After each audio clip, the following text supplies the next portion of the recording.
उच्च स्तरीय लेवल का प्लान है हमारा और एस्पेक्ट विजन के जो डायरेक्टर हैं, फाउंडर हैं अंकित सर का, कि उनका भी एक नाम हो। उसके लिए बिहार सरकार भी सीएसओ का फॉर्म निकालते हैं। तो हम लोग भी उस बच्चे के लिए फुल प्लान कर रहे हैं। उन बच्चे पे काम करेंगे जो बच्चे एस्पेक्ट विजन पे ट्रस्ट करके अभी तक जुड़े हैं। तो उन बच्चे के लिए कि जिनके पास पैसा का प्रॉब्लम है, जिनके पास पैसा का अभाव है, कि वो बच्चे जो कभी सोच रखे हैं कि बीएससी नर्सिंग करना है but due to financial problem आप नहीं कर पा रहे हैं। जैसे मान के चलिए कि आज तक बच्चे लोग क्या किए, कॉलेज में डमी पे प्रैक्टिकल किए, लेकिन वो बच्चे कॉलेज चले जाते हैं, इंटर्नशिप करने जाते हैं, तो वहाँ उनके लिए चीजें बिल्कुल न्यू होती है। तो वहाँ पे भी एक चैलेंजिंग फेज हो जाता है। पहले हम भी बोलने में हेजिटेट करते थे, बोल नहीं पाते थे, और आज हम उस चीज पे फोकस किया, बोलना सीख गए। हमारे लिए ही वो लड़की खोजना स्टार्ट कर देता है, हमारे लिए हमारे घर पे ही रिश्ता भेज देता है। तो ये केयर विथ लव है, लव वाला केयर नहीं है, ये केयर वाला लव। सही बात है कि नर्सिंग और पैरामेडिकल को लेकर के लोगों के बीच में काफी मिसकंसेप्शन है। नर्सिंग स्टूडेंट्स की कहानी जो आपको लगता है कि सबको सुननी चाहिए? जी मैम, बिल्कुल सुननी चाहिए।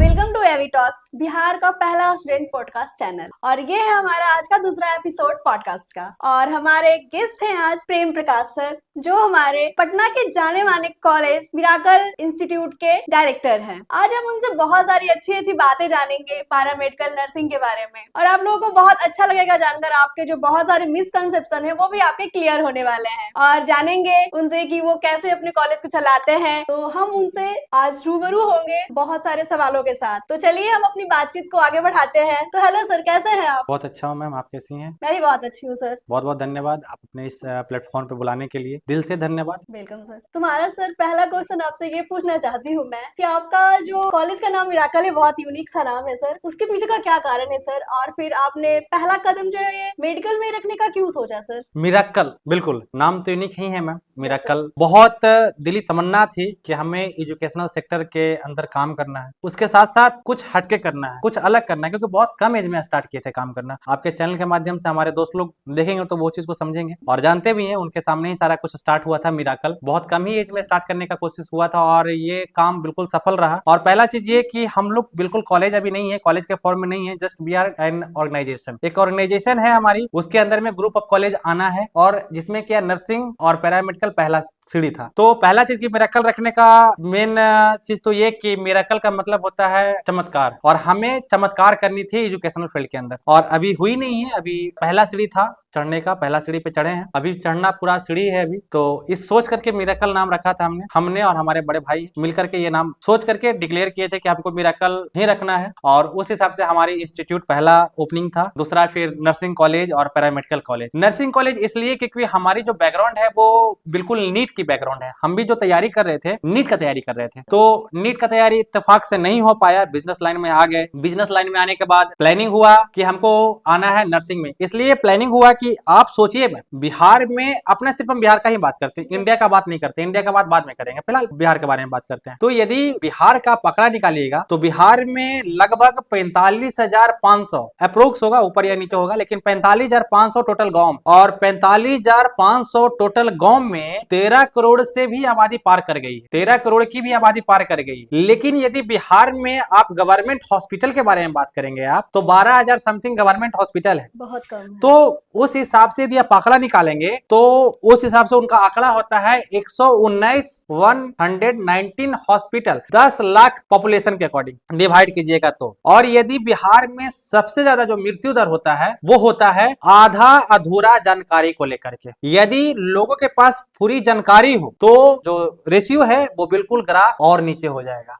आज भी गांव साइड में आप जाएंगे तो एक नॉर्मल दुकानदार जिनको कभी फार्मेसी का नॉलेज नहीं है, वो भी दवा दुकान चला रहे हैं और वो भी जाकर के दवा प्रिस्क्राइब कर रहे हैं। Yes sir. आज भी जाएंगे गांव साइड में तो नॉर्मल पैरासीटामोल, नॉर्मल एमोक्सासिलिन लोग खा लेते हैं। तबियत खराब हुआ, दुकान पे जाकर के दवा लिए, खा लिए, ठीक हो गए। तो पहला चीज तो ये। दूसरा चीज, अकॉर्डिंग टू सीबीएच, एक सीबीएच के बारे में आप जानते होंगे अच्छे से, कोविड-19 के बाद इंडिया का नहीं पूरा वर्ल्ड का बेस्ट हॉस्पिटल का रेशियो निकाला गया कि किनका परफॉर्मेंस कितना अच्छा है। सारे में पूरे वर्ल्ड के अकॉर्डिंग 250 हॉस्पिटल का गिनती हुआ, जिसमें 3 हॉस्पिटल इंडिया से थे, जिनमें बिहार का नाम भी नहीं था, जिसमें एक एम्स दिल्ली, 2 गवर्नमेंट और एक प्राइवेट, जिसमें एक एम्स दिल्ली, पीजीएमआईआर चंडीगढ़, और तीसरा जो था वो था आपका मेदांता हॉस्पिटल, वो भी कहां, गुरुग्राम का, दिल्ली हरियाणा में आई थिंक पड़ता है, तो वहां का ये हॉस्पिटल था। लेकिन बिहार का हॉस्पिटल था ही नहीं। आज के डेट में सबसे ज्यादा जो मृत्यु होता है, सबसे ज्यादा जो मृत्यु दर होता है, लैक ऑफ नॉलेज। तो इसलिए पहले हमको अवेयर करवाना था, बिहार में लोगों को साथ अवेयर करवाना था कि उनको जानकारी फुल मिले। हर घर से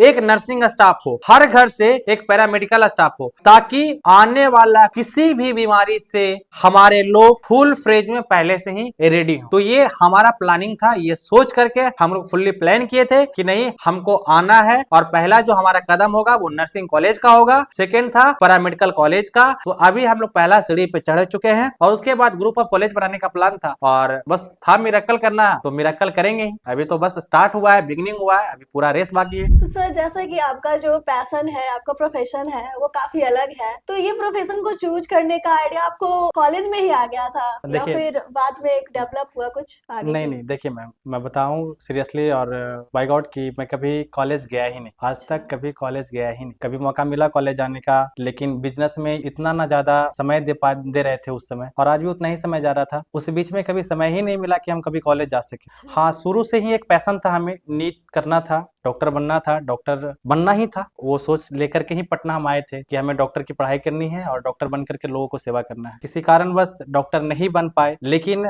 हमारी इंस्टीट्यूट चल रही थी उस समय, मिरेकल करियर इंस्टीट्यूट के नाम से चल रही थी, जो प्रॉपर IIT JEE नीट की तैयारी करवा रही थी और आज भी करवा रही है। तो कोविड के बाद हमें पता चला कि सिर्फ एक डॉक्टर ही नहीं, एक नर्सिंग असिस्टेंट, एक पैरामेडिकल स्टाफ का क्या रोल हो जाता है पेशेंट को देखने के लिए, पेशेंट को सही करने के लिए। और उस बात के बाद हमें पता चला कि एक नर्सिंग, एक पैरामेडिकल स्टाफ का क्या रोल हो जाता है parallel to doctor. Yes sir. उसके बाद हम लोग प्लान किए कि नहीं हमको भी इस फील्ड में आनी है, हमको भी अपनी खुद की एक कॉलेज बनानी है। अभी तो फिलहाल हम लोग एक कॉलेज नहीं चला रहे हैं, अभी we are just running a organisation. हम लोग फुल्ली कॉलेज नहीं है, ठीक है, अभी हम लोग फुल्ली कॉलेज नहीं है। कॉलेज एक बनता है, वो कॉलेज बहुत जल्द हम लोग का बनके रेडी होगा। सिर्फ नर्सिंग का ही नहीं, पैरामेडिकल के नहीं, हर फील्ड में हम लोग इन कर रहे हैं, और आने वाले 5 साल के अंदर हम लोग का भी एक अच्छा सा साम्राज्य होगा। तो पहला चीज तो ये कि वो हम लोग कॉलेज नहीं है, वी आर ओनली ऑर्गेनाइजेशन। जैसे कि हम लोग के नाम क्या, आपको पता होगा कि miracle education of health care एक एसोसिएशन है। एक एसोसिएशन के अंदर ग्रुप ऑफ कॉलेज आएंगे, जिसमें अभी हम लोग का पहला नींव रखाया है नर्सिंग कॉलेज का, क्योंकि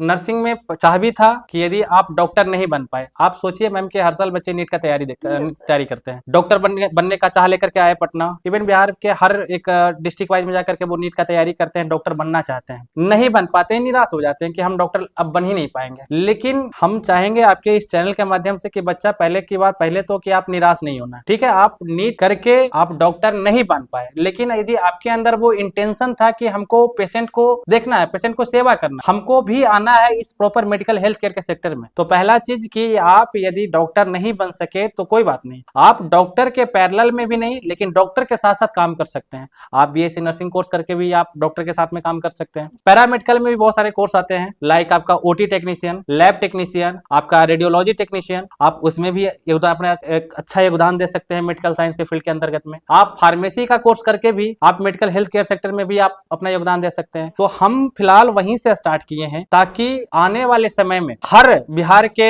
हर गांव में, अभी बिहार का अपना जो गांव, बिहार में जो टोटल गांव है 45,000 समथिंग, आज के अगर आंकड़ा देखा जाए तो 45,000 गांव हो चुका है, जिसमें हम लोग की आबादी 13 करोड़ पार कर चुकी है। लेकिन पहला इंटेंशन ये है कि हर घर में नर्सिंग और मेडिकल साइंस से रिलेटेड हर घर में एक इंसान होना चाहिए। ये बहुत जरूरी हो गया है। आप देखिए कि यदि कोविड-19 के अंतर्गत में न जाने कितने लोग, रीजन बस एक ही था कि उनको लैक ऑफ नॉलेज था। आज भी यदि बहुत सारे लोग डेथ कर रहे हैं तो ओनली रीजन ये है कि उनको मेडिकल फील्ड की नॉलेज नहीं है, वो सही से अपने परिवार को देख नहीं पाते हैं। तो हमारा पहला इंटेंशन ये था कि बिहार के हर गांव में, हर घर में, हर एक लोग हो जो मेडिकल से रिलेटेड हो, जो कि अपने परिवार के साथ साथ अपने समाज को भी सेवा कर सके, अपने समाज को भी देख सके। तो स्टार्टिंग हम लोग का नर्सिंग कॉलेज से हुई है, पैरामेडिकल कॉलेज से हुई है, लेकिन अंत बहुत बड़ा होगा। बहुत ही अच्छी सोच है सर आपकी। Miracle college of nursing and paramedical का जो मिशन और विजन है वो किस चीज पे फोकस करता है सर? एग्जैक्टली, एक संस्कृत में बहुत अच्छा स्लोगन है, सर्वे सन्तु निरामया।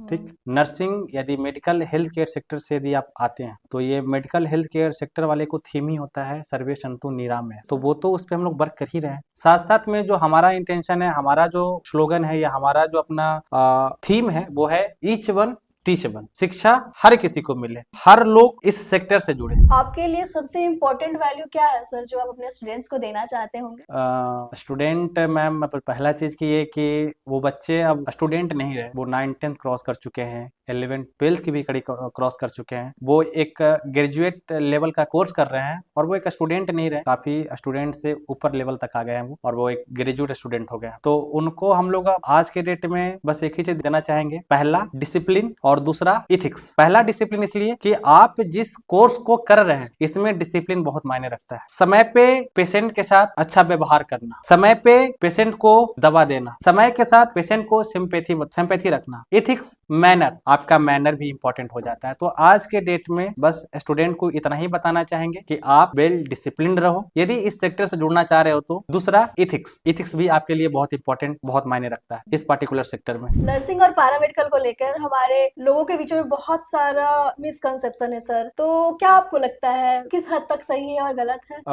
सही बात है कि नर्सिंग और पैरामेडिकल को लेकर के लोगों के बीच में काफी मिसकंसेप्शन है। आज भी लोग समझते हैं कि सिर्फ डॉक्टर ही हमें ट्रीट कर रहे हैं और डॉक्टर के वजह से ही हम ठीक हो जा रहे हैं, लेकिन यदि देखा जाए तो जितना एक रोल डॉक्टर का होता है एक पेशेंट को सही करने में, उतना ही रोल एक नर्सिंग स्टाफ का भी होता है, उतना ही रोल एक पैरामेडिकल स्टाफ को भी होता है। आज के डेट में लोग लैक ऑफ नॉलेज के कारण आज ये चीज हो रही है, लोग नहीं समझ पा रहे हैं कि नर्सिंग और पैरामेडिकल का कोई वैल्यू नहीं है। But day by day nursing medical health care sector भी डेवलप कर रही है और लोगों को भी ये चीज समझ आ रही है कि एक नर्सिंग स्टाफ, एक पैरामेडिकल स्टाफ का क्या रोल हो जाता है पर्टिकुलर हॉस्पिटल में, क्योंकि वो भी अब सफर कर रहे हैं, हॉस्पिटल जा रहे हैं, उनको पता हो चुका है ये चीज कि कितना इंपॉर्टेंट, कितना मायने रखते हैं एक नर्सिंग स्टाफ, कितना मायने रखते हैं एक पैरामेडिकल स्टाफ। मैम जस्ट आप सोचिए कि यदि आप किसी एक डॉक्टर के पास दिखाने जा रही हैं, ठीक, अगर दिखाने जा रही हैं, सपोज कि यदि आपको प्रॉब्लम है, आपको हैंड में प्रॉब्लम है या नस में कहीं प्रॉब्लम आ जा रही है या बॉडी में कहीं भी प्रॉब्लम आ रही है, तो आप किन्हीं भी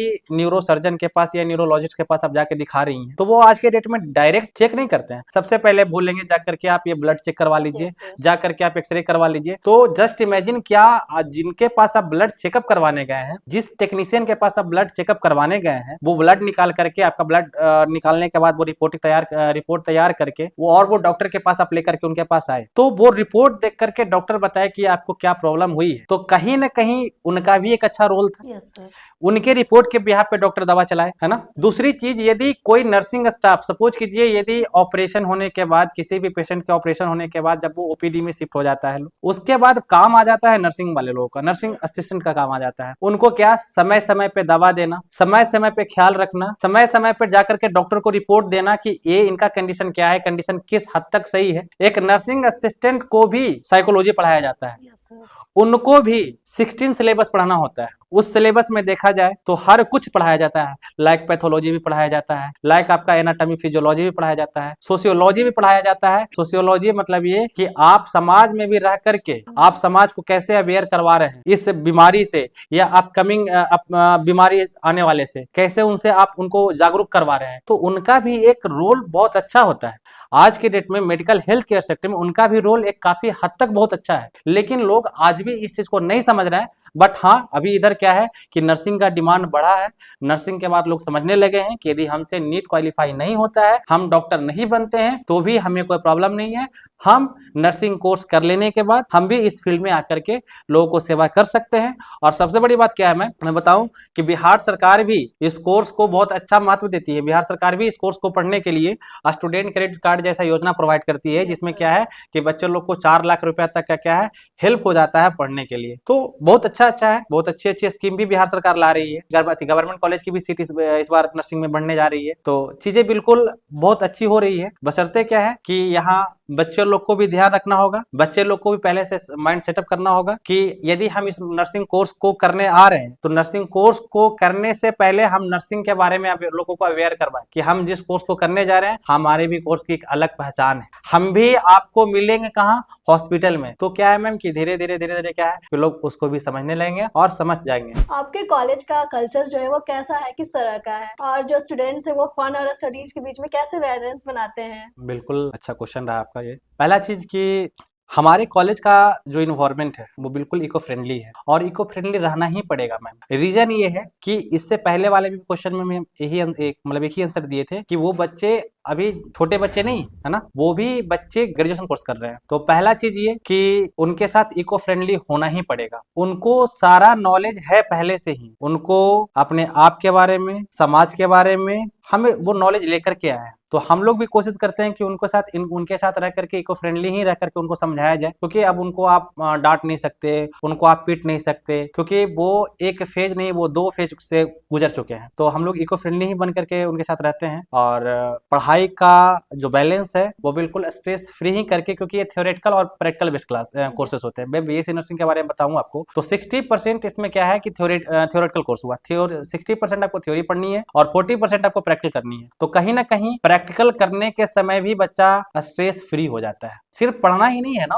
उनको सीखना भी है, उनको प्रैक्टिकल भी करना है, उनको हॉस्पिटल ड्यूटी में भी जानी है, उनको ट्रेनिंग भी करनी है। तो कहीं ना कहीं ये बैलेंस अपने आप, ये जो कोर्स का जो है, आपका जो क्वेश्चन था उसके अकॉर्डिंग कि ये अपने आप ही बैलेंस हो जाती है। और हमारा जो माहौल है कॉलेज का वो बिल्कुल इको फ्रेंडली है। सर, आपके स्टूडेंट्स को आपके कोर्स के बाद किस तरह का डिफिकल्टीज का सामना करना पड़ता होगा, या फिर कोई स्पेसिफिक डिफिकल्टीज के बारे में आप बताइए, वो कैसे उसको ओवरकम कर सकते हैं? पहला चीज कि ये स्किल ओरिएंटेड कोर्स है। मैं बात करूं बीएससी नर्सिंग या बी फार्मा, पैरामेडिकल का कोर्स बीएमएलटी, बीओटीटी, बी फार्मेसी का हो गया, उसके बाद बीआरआईटी, बीबीए, बीसीए। आप नॉर्मल बीएससी नहीं कर रहे हैं, नॉर्मल बीए नहीं कर रहे हैं, नॉर्मल बीकॉम नहीं कर रहे हैं, you are just doing BSc in nursing, है ना। तो आप ये स्किल ओरिएंटेड डिग्री प्रोग्राम कर रहे हैं। ऑलरेडी क्या है कि यदि ये कोर्स कर लेने के बाद यदि आप गवर्नमेंट सेक्टर में फार्म नहीं आती है तो क्या है, तब तक बच्चे प्राइवेट सेक्टर या प्राइवेट ऑर्गेनाइजेशन में जाके काम करते हैं। तो उनके लिए पहला चीज ये कि एक तो जॉब इंटरव्यू, जैसे मान के चलिए बीएससी नर्सिंग कोर्स कर लेने के बाद वो पढ़ाते भी हैं जाकर के, बच्चे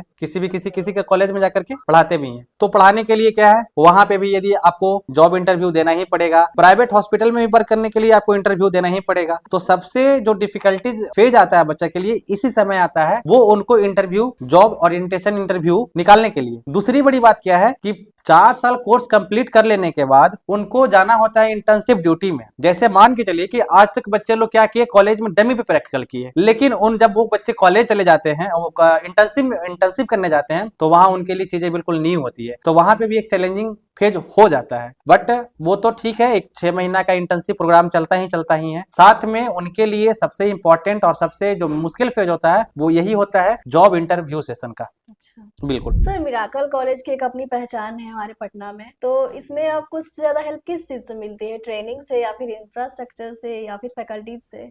एक चीज इसमें आप मिस कर गए, फैकल्टी इंपॉर्टेंट है नो डाउट, इंफ्रास्ट्रक्चर इंपॉर्टेंट है नो डाउट, ट्रेनिंग भी इंपॉर्टेंट है नो डाउट, लेकिन एक चीज और भी इंपॉर्टेंट हो जाती है, वो हो जाती है मैनेजमेंट। यदि एक एजुकेशनल ऑर्गेनाइजेशन चल रही होती है तो ये 4 चीज एक पिलर पॉइंट के तरह काम करता है एक एजुकेशनल ऑर्गेनाइजेशन में। आज के डेट में आपके पास अच्छे फैकल्टी हैं, आज के हिसाब से इंफ्रास्ट्रक्चर आपके पास है ही नहीं। लाइक आज के डेट में भी आप सोच रहे हैं कि नॉर्मल बोर्ड पे हम पढ़ा लें, तो वो संभव है नहीं। प्रैक्टिकल बेस्ड क्लास है और आपके पास स्मार्ट बोर्ड है नहीं। ये मॉडर्न युग है, मॉडर्न युग के अकॉर्डिंग आपको ढलना होगा, तो उसके अकॉर्डिंग इंफ्रास्ट्रक्चर तैयार करना होगा। तो इंफ्रास्ट्रक्चर भी अपने आप में बहुत इंपॉर्टेंट रोल रखता है। लाख आपके पास इंफ्रास्ट्रक्चर है और अच्छे फैकल्टी है ही नहीं, वहां पे भी आप मार खा रहे हैं। उसके बाद ट्रेनिंग, बच्चे को आप पढ़ा दिए, ट्रेनिंग के लिए कहीं भेजे ही नहीं, मतलब थ्योरी नॉलेज पूरा है और प्रैक्टिकल नॉलेज है ही नहीं, तो बच्चा उस कंडीशन पे भी मार खाएगा। आपके पास ये तीनों चीज बहुत अच्छे हैं और मैनेजमेंट आपका सही है ही नहीं। मैनेजमेंट का मतलब ये कि न बच्चे को समय पे एग्जाम लेना, न समय पे रिजल्ट देना, न समय समय पे प्रैक्टिकल करवाना, न बच्चे के साथ अच्छा बिहेवियर रखना, तो भी आप बेकार साबित हो जाएंगे। इसका मतलब ये कि मैनेजमेंट, फैकल्टी, ट्रेनिंग और फिर आपका हो जाते हैं इंफ्रास्ट्रक्चर, ये चारों चीज एक कॉलेज या एक ऑर्गेनाइजेशन के अंदर बहुत इंपॉर्टेंट रोल निभाता है। और इसके अलावा स्टूडेंट भी इंपॉर्टेंट है, अगर स्टूडेंट ही नहीं आएंगे आपके पास तो ये सारे चीज बेकार हो जाएंगे। तो देखा जाए तो ओवरऑल सारा कुछ है और हम हर चीज पे मैनेज करते हैं, स्टूडेंट के साथ भी, इंफ्रास्ट्रक्चर के भी साथ में भी, फैकल्टी के भी साथ में और ट्रेनिंग के भी साथ में। सर, नर्सिंग फील्ड में स्टूडेंट्स को किस स्किल पे सबसे ज्यादा फोकस करते हुए उसे ट्रेन करते हैं? कोई स्पेसिफिक स्किल? हाँ बिल्कुल, स्पेसिफिक स्किल होनी चाहिए, उनके अंदर पोलाइटनेस होनी चाहिए। हाँ सर। ठीक है, पोलाइटनेस के साथ साथ उनके पास एक सिंपैथी स्किल होनी चाहिए। आप किसी भी पेशेंट के साथ वर्क कर रही हैं तो पहला चीज कि आपको उस इंसान को पेशेंट के तौर पे नहीं देखना होता है। ये नर्सिंग, ये मेडिकल सेक्टर का एक वर्ड है कि आप उनको एज ए क्लाइंट देखना होगा आपको। ठीक,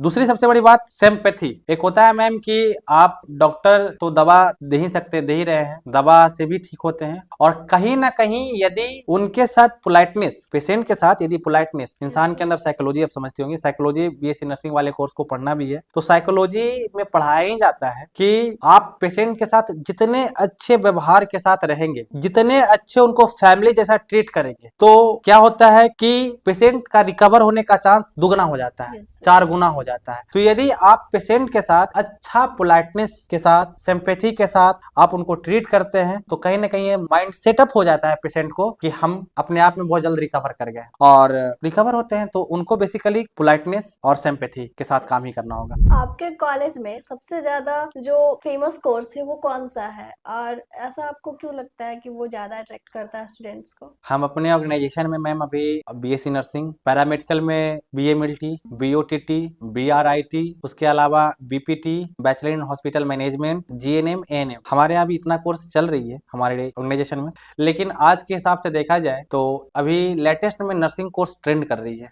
बीएससी नर्सिंग का जो कोर्स है ना, ये ट्रेंड कर रही है, काफी ट्रेंड कर रही है। तो अभी एक कह सकते हैं कि एक पॉपुलर कोर्स हो गया है बीएससी नर्सिंग, और बच्चे भी काफी हैं बीएससी नर्सिंग का। 2024 सेशन में भी काफी बच्चे हैं बीएससी नर्सिंग में ही। बीएससी नर्सिंग नो डाउट, हालांकि देखा जाए तो पैरामेडिकल भी कोर्स अपने आप में बहुत मायने रख रहा है। आज भी लोग, अब इसमें क्या हो जाता है कि अब लोग आते हैं, खोजते हुए आते हैं कि हमको पैरामेडिकल में ये कोर्स करना है, लेकिन बीएससी नर्सिंग में थोड़ा सा होता है कि नहीं, अगर वो कर रहा है, वो लड़का ये बीएससी नर्सिंग कर रहा है, तो हमको भी बीएससी नर्सिंग ही करना है। लेकिन पैरामेडिकल में हो रहा है क्या कि नहीं, हमको कुछ हटके करना है, हमको as a lab technician work करना है, तो हमको चलते हैं बीएमएलटी का कोर्स करेंगे, हम एक अच्छे लैब टेक्नीशियन बनेंगे। और ऐसा नहीं है, आप चाहें तो बीएमएलटी में भी डॉक्टर का टैग लगा सकते हैं। बीएमएलटी करके बैचलर, मास्टर, पीएचडी करेंगे, तो फिर पीएचडी करने के बाद आप वहां पे भी डॉक्टर का टैग लगा सकते हैं। बीपीटी कोर्स करके, बैचलर इन फिजियोथेरेपी का कोर्स करके भी क्या है, लोग डॉक्टर का टैग लगाते हैं। तो बहुत सारे लोग का माइंडसेट ये भी है कि हमको भी डॉक्टर बनना है, तो कुछ नहीं, नीट क्वालिफाई नहीं हुआ, बीएससी नर्सिंग नहीं हुआ, कोई बात नहीं, हम चलते हैं बीपीटी करते हैं, और बीपीटी कोर्स कंप्लीट कर लेने के बाद क्या है, हम डॉक्टर का टैग लगाएंगे, और कुछ नहीं तो एक अच्छा फिजियोथेरेपी सेंटर खोल के चला लेंगे, उसका भी एक अच्छा प्रभाव है। लेकिन हालांकि अभी बीएससी नर्सिंग कोर्स का डिमांड है, बीएससी नर्सिंग कोर्स में भी हमारे यहाँ बच्चे हैं, अच्छे बच्चे हैं। सर, कोई ऐसा फनी या क्वर्की मोमेंट जो आपके कॉलेज में हुआ हो और वो आपको हमेशा याद रहे? हमेशा फनी मोमेंट होते रहता है, कॉलेज है तो वो चीज हमेशा देखने को मिलता है, हमेशा देखने को ही मिलता है, हर तीसरा दिन चौथा दिन मिलता ही है। अभी लेटेस्ट में कुछ देर पहले ही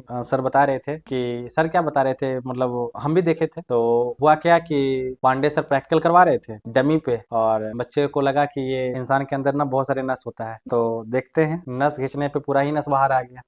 अब वो तो गया, बेकार हुआ। तो है ऐसा बहुत सारा फनी मोमेंट होते रहता है। बच्चा कल्चरल प्रोग्राम भी करता है, तो उसमें भी बहुत सारे फनी मोमेंट होते हैं। तो बच्चे हैं, याद ही रहेंगे, हमारे ही जस्ट हमसे 2 साल 3 साल या 4 साल छोटे होंगे, तो बस एक ही फेज में है, याद हो ही जाता है, रह ही जाता है। सर, क्या आपको लगता है कि हेल्थ सेक्टर में काफी सारे चेंजेस आ रहे हैं, और अपने कॉलेज को आप किस तरह इनोवेटिव बनाते हैं? हाँ बिल्कुल, मेडिकल हेल्थ केयर सेक्टर में मैम काफी चेंजेस आ रही है। मैं पहले भी बताया आपको कि मेडिकल हेल्थ केयर सेक्टर में अब लोग जाग रहे हैं, देख रहे हैं, इस फील्ड को बहुत अच्छे से देख रहे हैं, और आफ्टर कोविड तो और मतलब इसका एक अच्छा प्रभाव देखने को मिला है। पहला चीज तो ये कि हर दिन इनोवेशन होते जा रहा है। पहला चीज देखिए मैम, आप कि पहले आप नॉर्मल ऑपरेशन होता था तो पेशेंट को 7 दिन 8 दिन हॉस्पिटल के अंदर रहता था लोग। आज के रेट में सेम डे ऑपरेशन करवाइए, सेम डे आप निकल जाइए। अब तो और भी मेडिकल साइंस में अच्छा मतलब इनोवेशन हुआ है, आपको लेटेस्ट में बहुत सारा चीज सुनने को मिलता भी होगा, और हम भी अपने आपको उस हिसाब से ढालते हैं। मैं पहले भी बताया आपको कि ये प्रैक्टिकल बेस्ड क्लास है, तो उसमें आपको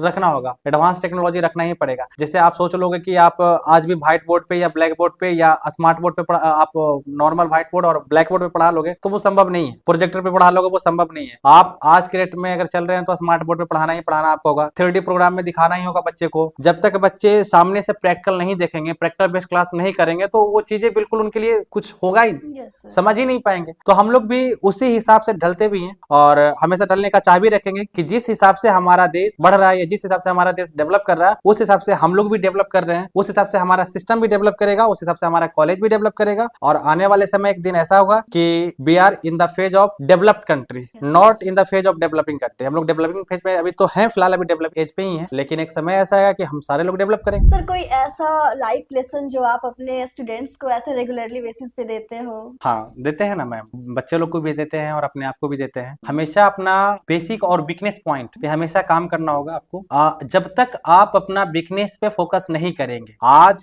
के डेट में जिस हिसाब से competition day by day develop कर रहा है, हमारे एज के या या हमारे ग्रुप के आज भी बहुत सारे ऐसे दोस्त हैं हमारे, आज भी वो लोग मेहनत कर रहे हैं। हम आज के 7 साल पहले ही अपना सिस्टम स्टार्ट किए थे और आज तक हमें हर दिन अपना कंपटीशन फेज से गुजरना पड़ रहा है। आज भी मैं बताऊं आपको कि आज भी हम लोग फुल्ली कॉलेज नहीं है, we are just an organisation, और हमारे ऑर्गेनाइजेशन के अंदर अभी कॉलेज आनी बाकी है। हम लोग फुल्ली कॉलेज बन करके आना बाकी है हम लोगों को। तो इसलिए क्योंकि कॉलेज के लिए एक बहुत बड़ा एरिया चाहिए होता है, कॉलेज के लिए एक अच्छा खासा एरिया चाहिए होता है जिसमें बच्चा इन करने के साथ ही उनको फील हो कि ये कॉलेज है। लेकिन इत्तेफाक से पटना सिटी में क्या है कि जगह का अभाव हो गया, तो अभी हम लोग के पास जितना एरिया है उस एरिया में हम लोग कॉलेज अपना चला रहे हैं। लेकिन आने वाले समय में हम लोग भी 1-2 साल के अंदर हम लोग भी डे बाय डे डेवलप करके मैम सिर्फ नर्सिंग ही नहीं, आने वाले समय में नर्सिंग के साथ साथ बिजनेस का भी कॉलेज लाना है, फार्मेसी का भी कॉलेज लाना है। तो कुछ दिन और आ जाना है, कुछ दिन के बाद आ ही जाना है। तो हम लोग भी डे 1 से अपना बिजनेस पे ही फोकस किए। पहले हम भी बोलने में हेजिटेट करते थे, बोल नहीं पाते थे, और आज हम उस चीज पे फोकस किया, बोलना सीख गए, आज भी पढ़ते हैं। तो आप लोग भी अपना बिजनेस पॉइंट को पकड़ो और बिजनेस पॉइंट पे ही मनन करो और उसी बिजनेस पॉइंट को आप संभालने का कोशिश करो। आपका आने वाला दिन बिल्कुल अच्छा होगा। तो लाइफ लेसन हमेशा बच्चा को वही देते हैं कि आप अपना बेसिक और बिजनेस पॉइंट पे हमेशा फोकस करते रहो, उस पे पोटेंशियल हमेशा बनाए रखो। आपका पोटेंशियल एक दिन जरूर आपका परफॉर्मेंस में कन्वर्ट करेगा, बोलते हैं बच्चे को। सर बहुत लोग बहुत बार ये सोचते हैं कि ये जो करियर है पैरामेडिकल का, नर्सिंग का, वो थोड़ा इमोशनली डिमांडिंग है। तो आपको क्या लगता है इस बारे में, कितना रियलिस्टिक है और कितना रोमांटिसाइज्ड है? बिल्कुल ये इमोशनली तो है मैम, कह सकते हैं कि इस फील्ड में आपको इमोशनली देखा जाए तो इमोशनल अपने आप से ही होना चाहिए। लेकिन आप ये नर्सिंग कोर्स कर रही हैं, पैरामेडिकल कोर्स कर रही हैं, मैं बता दूं कि सिर्फ आपको इमोशनल रह जाने से आपका कोर्स कंप्लीट नहीं होगा, या आपका ये कोर्स में आपका फिर फ्यूचर नहीं दिखेगा। आपको भी प्रैक्टिकल होना पड़ेगा। ठीक, पहला चीज कि आपको भी प्रैक्टिकली होना होगा, क्योंकि ये प्रैक्टिकल बेस्ड कोर्स है, तो ये होनी ही चाहिए। साथ साथ में ये रियलिस्टिक है, रियलिस्टिक इन द सेंस कि ये केयरिंग विथ लव, मतलब यदि आप पेशेंट को केयर कर रहे हैं तो केयरिंग विथ लव कर रहे हैं, सिंपैथी के साथ कर रहे हैं, या फिर उनके साथ अपना पोटेंशियल दिखा रहे हैं, उनके साथ एक अच्छा व्यवहार रख रहे हैं, तो ही इसमें आप अच्छा कर जाइए, अच्छा सक्सेस करिए। अदरवाइज नहीं। रोमांटिसाइड भी है लेकिन उससे ज्यादा कहीं ना कहीं ये रोमांटिसाइड वो हो गया लव विथ केयर, और यहाँ जो आप बोल रहे रियलिस्टिक, इसमें हो गया केयर विथ लव। तो ये केयर विथ लव है, लव वाला केयर नहीं है, ये केयर वाला लव है। सर आपके कॉलेज में स्टूडेंट्स को थोड़ा करिकुलर में एक्टिविटी बनाने के लिए कुछ इवेंट वगैरह ऑर्गेनाइज किए जाते हैं, तो कुछ यादें हो तो हमारे साथ साझा करिए। बिल्कुल, ये सारे कोर्स में हमेशा ये करिकुलम एक्टिविटी होती है। हम अपने यहाँ बच्चे को कल्चरल प्रोग्राम भी करवाते हैं, हम अपने यहाँ बच्चे को विजिट करवाने के लिए भी ले जाते हैं। तो है फनी मोमेंट है, बहुत सारा है, या फिर वैसा सीन है जैसे लेटेस्ट में ही अभी बच्चा लोग सरस्वती पूजा मनाया, कल्चरल प्रोग्राम भी किया। तो याद है बच्चे लोग करते हैं, बहुत अच्छा करते हैं, क्योंकि अब वो काफी बार कर चुके हैं ना। जैसे मान के चलो वो स्कूल में थे तो स्कूल में भी किए, 11-12 में थे उस समय भी किए, तो अब तो वो सब फेज को क्रॉस करते हुए वो तो आ गए, अब इस फेज में आ गए, तो करते हैं, अच्छा करते हैं और याद रह जाता है। सर आपको अपने स्टूडेंट्स में किस चीज की ज्यादा कमी लगती है, वो किस चीज में ज्यादा केयर फ्री और रिलैक्स रहते हैं जो उन्हें नहीं होना चाहिए? हम अपने स्टूडेंट में नहीं, हम पर डे 200-250 बच्चे से मिलते हैं, और आई थिंक कि हर कोचिंग में जाना होता है, बहुत सारे कॉलेज में भी जाना होता है। हम हमेशा उस बच्चे में एक ही चीज का कमी दिखते हैं, हमें दिखता है, वो है सिर्फ डिसिप्लिन, सिर्फ और सिर्फ डिसिप्लिन। आप ये कोर्स कर रहे हैं, इस कोर्स में डिसिप्लिन का होना बहुत ही मायने रखता है, वेल डिसिप्लिन का होना बहुत मायने रखता है। आप यदि पंक्चुअल नहीं है तो आप बिल्कुल बेकार है। तो हमारे बच्चे के भी अंदर सेम चीज है, पंक्चुअलिटी और वेल डिसिप्लिन, ये दोनों होना बहुत अनिवार्य है। क्योंकि अभी के डेट में बच्चे अभी भी सीरियस नहीं है, अभी भी वो इस फेज को क्रॉस करने के बाद अभी भी सीरियस नहीं है, और हमारे भी बच्चे में डिसिप्लिन की कमी है, हमारे भी बच्चे के अंदर पंक्चुअलिटी की कमी है। लेकिन आई होप वो इस वीडियो को देख लेने के बाद वो समझेंगे इस चीज को, और हम भी हमेशा, हमारा भी जब क्लास होता है तो हम बच्चे को समझाते हैं कि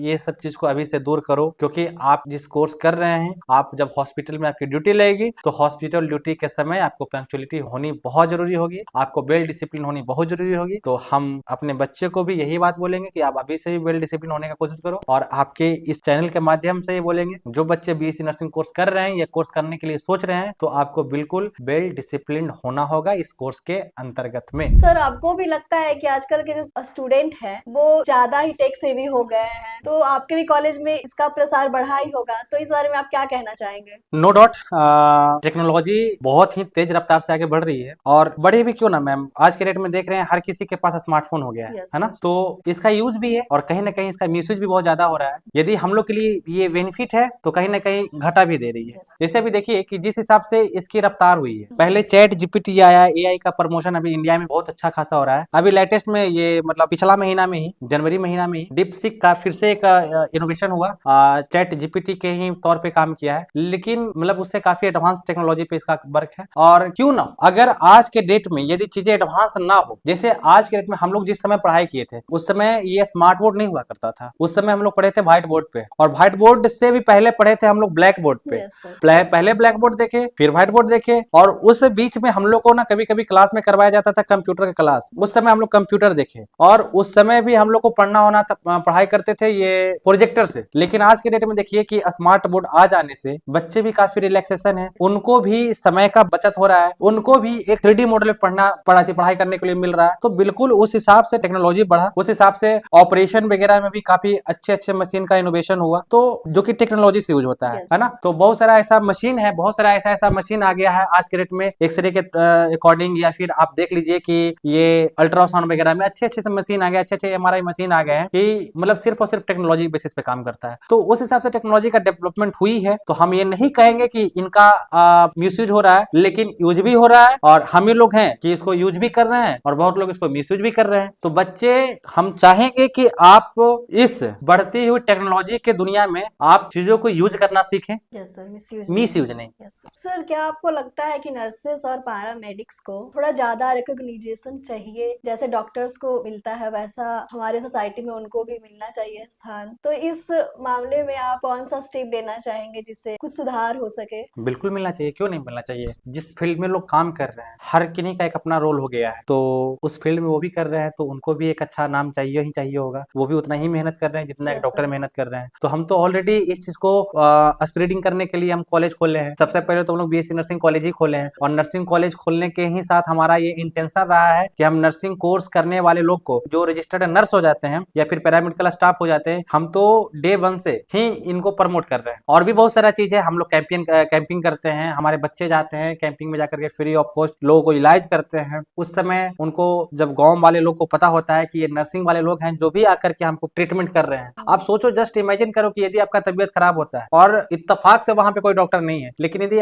वहां पे एक नर्सिंग स्टाफ है, तो वो भी उस चीज को मैनेज कर सकते Yes, sir. हैं। उनके पास भी नॉलेज है, बिल्कुल, वो भी पढ़ा है, नॉलेज है उनके पास भी। तो हम लोग अवेयर करवा रहे हैं इस चीज को, एक तो कैंपेन करवा रहे हैं, दूसरी चीज हमारी खुद की कॉलेज है। हम चाहते तो पहले बीबीए बीसीए कॉलेज के लिए भी लगते, लेकिन सबसे पहले हम लोग शुरुआत से ही सिर्फ और सिर्फ नर्सिंग कॉलेज के लिए लगे हुए हैं। तो अवेयर कर रहे हैं, और हमारे बच्चे भी इस चीज के लिए काफी मेहनत कर रहे हैं कि उनका भी एक नाम हो, उनका भी एक सोसाइटी में अच्छा नाम मिले। उसके लिए बिहार सरकार भी सीएसओ का फॉर्म निकालते हैं, कम्युनिटी हेल्थ ऑफिसर का निकालते हैं, उस है लोग लगे हुए हैं इसमें, काफी लोग लगे हुए हैं। और एक समय आएगा, बहुत जल्द एक समय आएगा जिसमें लोग भर भर के बीएससी नर्सिंग के बारे में जानेंगे। और आई थिंक बिहार में आज यदि 13 करोड़ आबादी पार कर रही है, तो उसमें 50-60% लोग बीएससी नर्सिंग कोर्स के बारे में जानने लगे हैं। हम लोग जिस समय बीएससी नर्सिंग कोर्स के बारे में जानते थे, उस समय बीएससी नर्सिंग हम लोग जिस समय पढ़ रहे थे मैम, उस समय सिर्फ और सिर्फ आईआईटी नीट, या तो मेरा बेटा इंजीनियर बने या फिर मेरा बेटा डॉक्टर बने। लेकिन आज के डेट में वो लोग समझ रहे हैं कि नहीं, हमारा बेटा इंजीनियर डॉक्टर अगर नहीं बन पा रहा है, तो हमारा बच्चा सेल्फ एम्प्लॉय बन सके,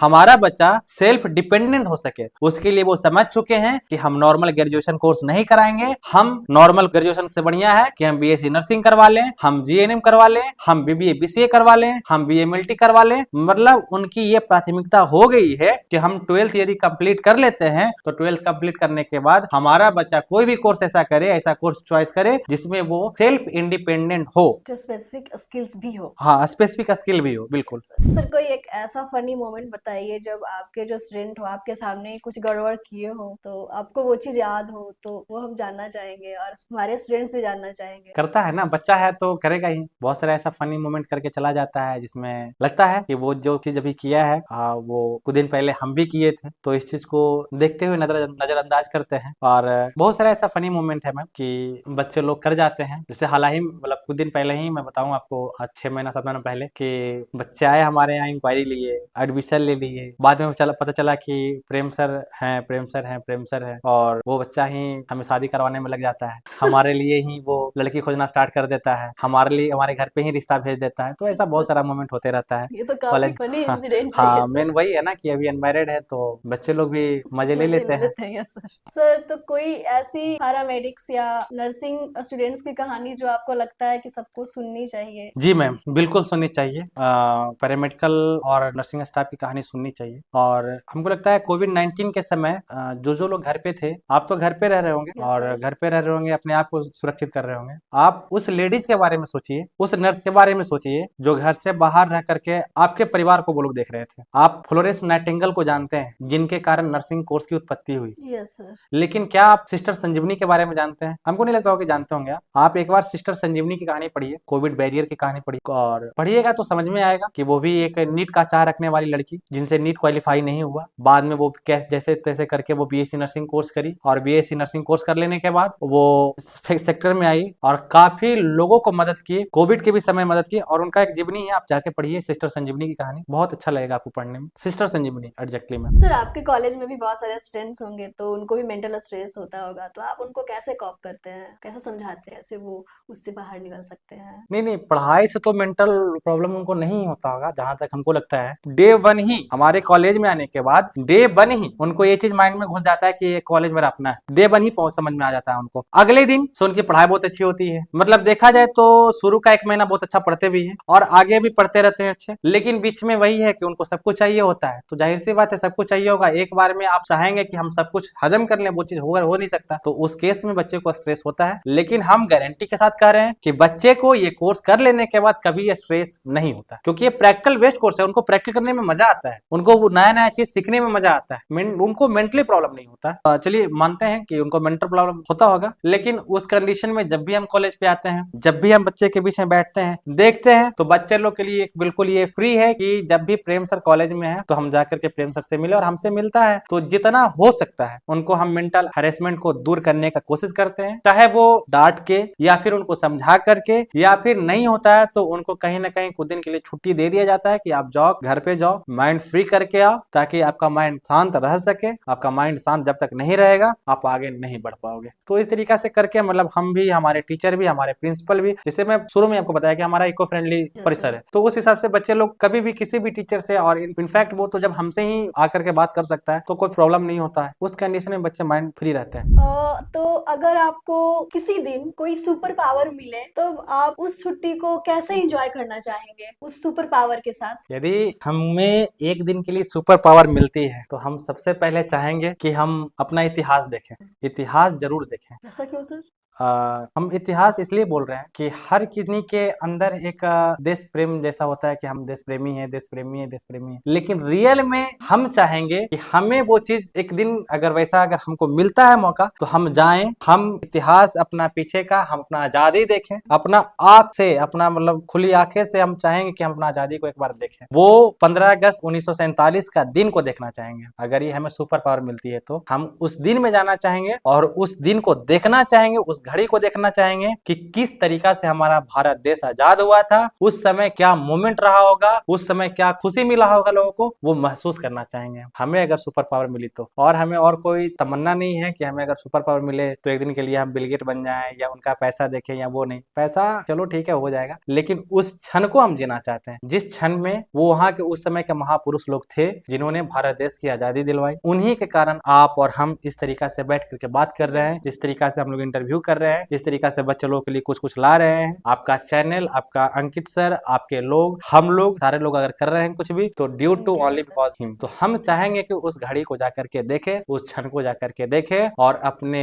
इन हाथों से उन लोगों को प्रणाम करें, आशीर्वाद लें। यही एक तमन्ना है। सर सारी बातें तो हो गई है, बहुत अच्छा हमारा पॉडकास्ट चला, बहुत अच्छी अच्छी बातें हुई, आपने बहुत अच्छी अच्छी बातें बताई हमारे स्टूडेंट्स को, काफी मोटिवेट भी किया, आपके जर्नी से काफी मोटिवेट भी हुए होंगे। तो अब आप बता दीजिए कि आपके कॉलेज में कौन कौन से कोर्सेज चल रहे हैं और आगे की क्या प्लानिंग है? हाँ बिल्कुल मैम, अभी फिलहाल हमारे कॉलेज के अंतर्गत में, हमारे ऑर्गेनाइजेशन के अंतर्गत में अभी बीएससी नर्सिंग का कोर्स चल रही है, जो कि बताया आपको ट्रेंडेबल कोर्स। उसके अलावा जीएनएम, एएनएम, उसके अलावा B pharma, D pharma, BMLT, DMLT, BOTT, DOTT, BRIT, DRIT, उसके अलावा बीपीटी, उसके अलावा बीएचएफ। अभी इतने कोर्स हम लोग प्रोवाइड करवा रहे हैं बच्चे को। हमारे आगे की जो मिशन है वो पहला तो ये कि पहले नर्सिंग कॉलेज का सारा कुछ सेटअप हो जाए अच्छा। उसके अलावा हम लोग का नेक्स्ट ईयर का प्लान है बिजनेस कॉलेज का, जिसमें मिराकल का बीबीए आ जाएगा, बीसीए आएगा, एमबीए आएगा, एमसीए आएगा, और भी बहुत सारा प्लान है, वो बहुत जल्द आपको बताया जाएगा। दूसरी बड़ी बात क्या है कि हम लोग भी क्या है कि